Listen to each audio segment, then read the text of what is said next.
Hello everyone, today I'm here to share with you my Friday reads, what I'm going to read this weekend. Also, I want to share with you a few of the books that I recently checked out from the library, and if you stick around there will be a special announcement. So let's jump right into my Friday reads. The first book that I would like to read this weekend is Bad Feminist by Roxane Gay. I was disgustingly ill earlier this week and haven't done much reading, but when I started feeling better, this was the first thing that I decided to pick up. I've read about 2.5 essays so far and I'm really enjoying it. So far it seems like it's not just essays about feminism, which is something I should have known, but I didn't. So far there have been essays that kind of touch on feminism, but they also touch on the portrayal of people of color in popular media and competitive Scrabble, and I'm really enjoying her voice. Although I'm not the most fond of her online presence, I am really enjoying her writing, and I'm looking forward to making progress with this. And I don't seem to have a problem reading essays back to back the way that I do reading short stories, which I guess kind of makes sense. But I'm really enjoying this, and hopefully I can make some progress this weekend.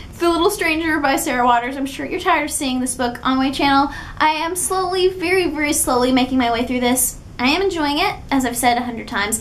I'm on page 138 and would love to make some more significant progress this weekend. We'll see if that happens. The next book I would like to make some progress in is St. Lucy's Home for Girls Raised by Wolves by Karen Russell. Short story collection, really good. Haven't picked it up since 24 and 48 because I keep forgetting it in my office. But now that I have it in my possession and I'm going to take it home, I'm going to read at least a couple of short stories this weekend. It'll be a nice way to break up The Little Stranger and the essays from Bad Feminist. Now, on to the exciting books that I recently checked out from the library. The first one was inspired by an interview, and it is The Song of Solomon by Toni Morrison. Not very exciting cover, but what's inside I think will be very exciting. Last week, I watched the interview that Toni Morrison did with Colbert on The Colbert Show, and it reminded me that I hadn't read anything by Toni Morrison aside from The Bluest Eye earlier this year, and that needs to be remedied because she is an ideal human being and queen of literature. So I decided on Song of Solomon after hearing some things that were said in the interview, but also after reading the synopsis of some of her other works. This is about a man who was born right after an eccentric man in his community attempts to fly by jumping off of a building. And there are magical realism elements, which I'm really fond of, but it also strongly reminds me of another book that I read earlier this year that I really enjoyed, which was The Strange and Beautiful Sorrows of Ava Lavender by Leslie Walton. Very similar concepts, but I think that this is going to deal with more deep and rich issues than Ava Lavender did, although I loved this book, so I'm expecting to love this one even more. Hopefully I can get to it before the end of the year. If not, it's high priority. The next book that I picked up was Wildwood by Colin Malloy, illustrated by Carson Ellis.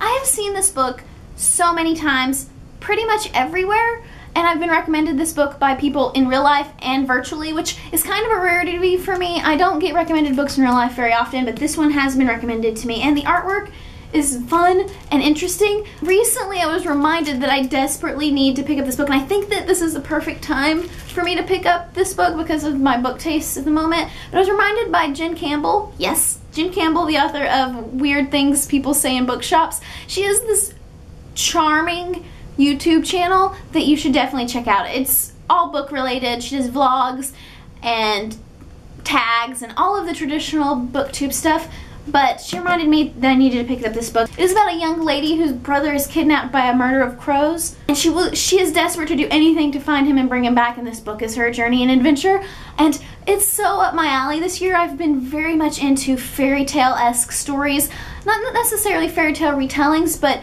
taking all of those wonderful rich elements of a fairy tale and making it into something new and unique and modern. Love it, and hopefully I can read it. It's a chunker of a book, but I think that the margins are big and there's some beautiful artwork in here. And last but certainly not least, we have The Handmaid's Tale by Margaret Atwood. Again, another book that has been recommended to me both in real life and virtually, and it's about time that I picked this book up. But most recently, my dear friend Jossie made her booktube return, yay, and did an insightful video on this book that I couldn't resist picking it up. So I did, and it's a piece of speculative fiction by the Queen Margaret Atwood, whom I actually haven't read anything by. It is set in a society where most people are sterile due to pollution and sexual transmitted diseases. Our main character is a handmaid whose job is basically to be a concubine and produce children. It sounds amazing. I have no doubts that I will enjoy it, especially after Jossie's review. And hopefully again that this is one that I can put high priority on and read in the near future.